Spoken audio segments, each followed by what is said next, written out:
to hear from all these people and more. John Harbaugh, Josh Allen, Mike Vrabel, Cam Ward, Nick Sirianni, Dillon Gabriel, who was just named the starter in Cleveland. Adam Schefter's with us all hour. Lots of news to get to. Let's start with that QB change in Cleveland. Go ahead, Adam. Laura, we have a 41st different quarterback in Cleveland since the franchise returned there in 1999. We have the third different rookie quarterback to start this season, and we couldn't ask or expect a more difficult assignment for Dillon Gabriel, who will have to go to London to make his first NFL start, and he'll have to do it against a talented Vikings defense that Brian Flores oversees. He'll see a variety of looks, blitzes, whatever it may be, but it's going to be a difficult, challenging outing for Dillon Gabriel. The Browns are hoping that Dillon Gabriel can provide the type of spark that Jackson Dart brought last week to the New York Giants, who upset the Los Angeles Chargers and had a bit more juice to their game. Now the Browns will do the same. You'd have to figure that, like the Giants, they will tailor the offense to Dillon Gabriel, run the types of plays that he's comfortable running, that he ran in college. There'll be a different look, a different energy, a different everything to the Browns offense as they go to play the Vikings in London on Sunday morning. Yeah, not necessarily the defense you would want to go against, but we said that about Jackson Dart too. So new on NFL Live, here's Kevin Stefanski and Dillon Gabriel on the change today. I think you just have to do everything in your power, Cam, to get ready for when your number is called. Certainly at the quarterback position, it's different than wide receiver where there's just one guy out there, so there's one rep to go around and you have to do everything in your power. But it's no different than a left tackle making his first start or a defensive tackle making his first start or a safety or what have you. It's it's going to be the first time for Dillon on Sunday, but you try to build off of all your experiences. It's part of my job, to be ready, to be that, sense of hope for everyone to continue to be better and come together and create momentum for each other. So excited for that, but just also extremely focused at doing my job at a high level. All right, now Dillon Gabriel played plenty of football in 6 seasons in college, playing at UCF, Oklahoma, and then finishing at Oregon. His 63 starts, 189 touchdowns responsible for, are the most by any quarterback in FBS history. The QB carousel continues to go around in Cleveland. As Adam told you, I just want to say this again. Gabriel will be the Browns' 41st different starting quarterback since Cleveland returned to the NFL in 1999. If you're keeping track, that's 11 more than any other franchise. So glad you're with us today. Dan Orlovsky, Andrew Hawkins, Phil Yates. We got a lot to get to. This is a super busy day. Yeah, we got a lot. Well, let's do it then. Dan, does this decision make sense for the Browns right now? As we said, they're facing off against the Vikings defense in London. I would have started them week 1, but here we are week 4, okay? So only thing left to do, 2 things. Number 1, it's recon for this season, from this moment for the rest of the season if you're the Cleveland Browns. Did you find Andy Dalton, a Derek Carr, a Russell Wilson, Dak Prescott? That's really, outside of trying to win a game, that's the only thing that's left. Is Dillon Gabriel a guy for you? I think the second thing, and just directly to the field, Kevin Stefanski's offense, the fundamental part of it was always play action. It's the second worst play action pass offense in the NFL right now. That has to be the backbone of Gabriel. It's got to come back to be the foundational part of this offense. If he can do that, that's at least a box checked of, okay, can he be the guy for the future? But it's all about, is this dude any good or not? Yep. It's a dramatic style change, by the way, from Joe Flacco. Joe to Dillon, if you saw the two standing next to each other, it's a gigantic discrepancy in literal size. Joe's 6'6", Dillon Gabriel about my size. He's a lefty versus a right-handed quarterback, but also the way in which Joe plays. Joe was a very methodical quarterback, especially at this stage of his career. What I liked most about Dillon Gabriel during his last season of college football, which was at Oregon, his third of 3 stops during his college career, very urgent player. What I mean by that is basically within every play of that Oregon playbook, he had to make a decision. We run in, we pass in, somewhere in between for Dillon Gabriel. He always played with an urgency about him, and also was a good athlete too. This is not Lamar Jackson or a player of that caliber, but he can hurt you with his legs, which obviously Joe, behind an offensive line that has dealt with some injuries and lack of talent, candidly, this past year. 9 sacks taken by Joe in the first 4 games. Maybe not as much pressure for Dillon Gabriel just because of the mobility he brings to the table. You knew the decision was coming. It probably came a couple of weeks earlier than I expected, but if you watched that offense last week, although the Lions are a good team, it looked very uninspired, right? They're dropping passes. They're not on the same page with Flacco and the wide receivers. And with Dillon Gabriel, everything you said, Phil, is exactly right. And a lot of that is instinctual. Like, he sees it and he gets the ball out. Yes, he's undersized. eyes, but he has a great feel for when to throw and his ball placement. Even in the preseason, you saw it. And some of those, field out routes where literally he's putting the ball in spaces that you don't see a lot of quarterbacks that are able to do it. He moves better in the pocket. So there's going to be opportunities. The big picture for the Browns is, can we get a good evaluation on him this year to see exactly what we have? I think that's the question that we probably know the answer to. They don't really have a number one receiver. I tell you, Jerry Jeudy's probably a number two receiver. And then their number three is a younger player. So their talent outside of the perimeter is not remotely close to what you would want for a starting quarterback. But he could show something, right? Totally. Say, okay, we've totally. maybe struck some gold here. One other thing to watch this week, Myles Garrett missed practice today with an ankle injury, so we'll keep an eye on that. All right, let's get to more news. There's a ton of it with Adam. Adam, what's going on with Jayden Daniels and the Commanders? Laura, he was a practice in full today, which tells you that he is expected to play on Sunday. He's tracking to be ready, which is good news for the Commanders. He's missed the last 2 games, but it looks like Jayden Daniels now will be back for the Commanders this week after missing the 2 games with a knee sprain. The same might not be true of Terry McLaurin. Terry McLaurin dealing with injury right now, is not at practice today.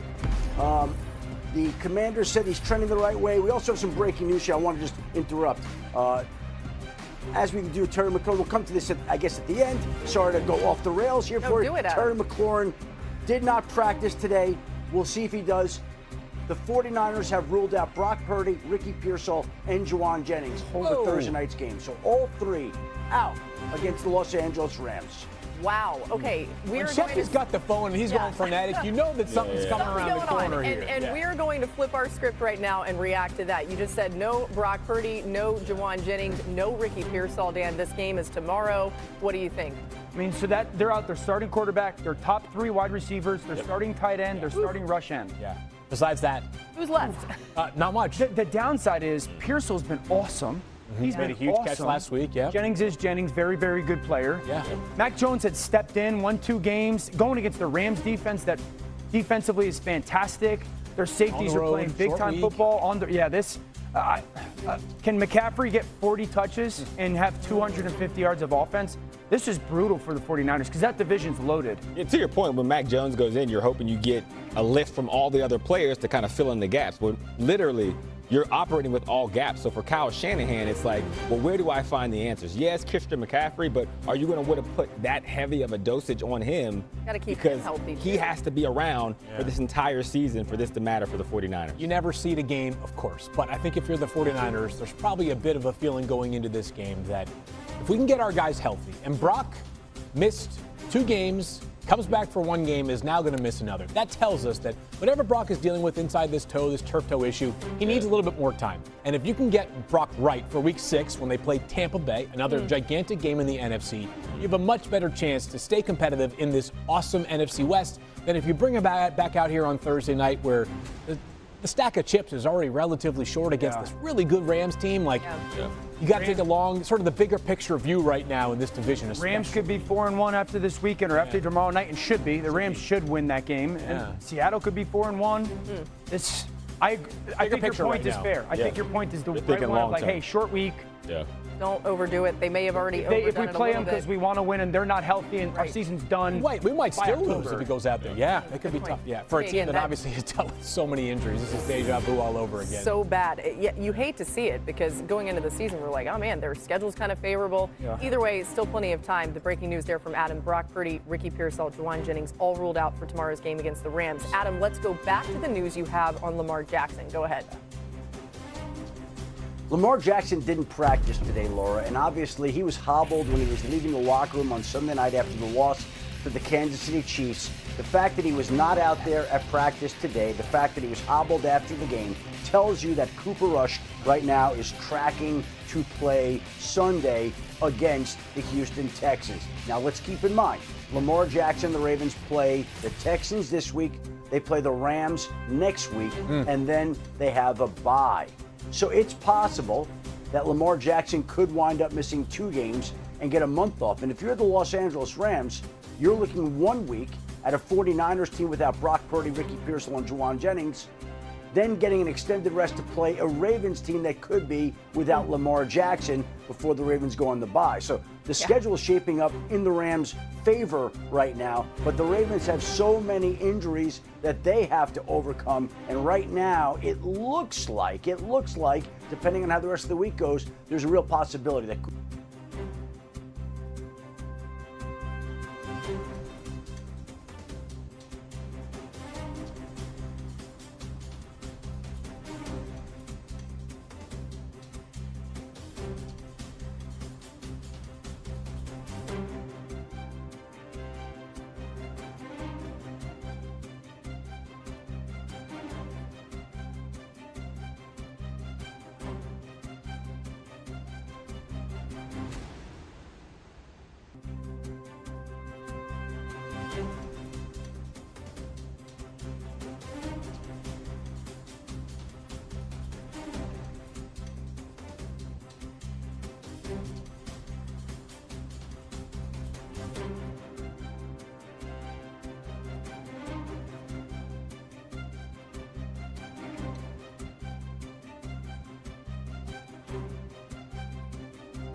you